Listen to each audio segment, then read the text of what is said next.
My name is Martin Baggenstos, and I'm a neurosurgeon with the Oregon Clinic.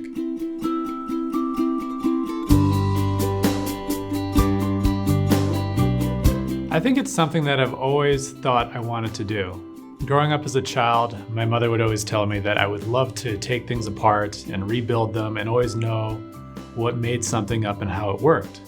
And I also grew up in a household of medical practitioners. My mother had immigrated from Jamaica and became a nurse, and my father had immigrated from Switzerland and became a neurosurgeon. I felt it was always inspiring to have my parents be able to be in a field where they could help people, especially being able to see what the kind of things my father did. And I was always curious about what he was doing, and it always sparked my interest, and I think it helped to direct me in where I ended up today. What inspires me is, I would say first, my family. I want my kids to be able to have somebody to look up to be inspired by, just like my father was to me. I think the most important thing is just listen to the patient.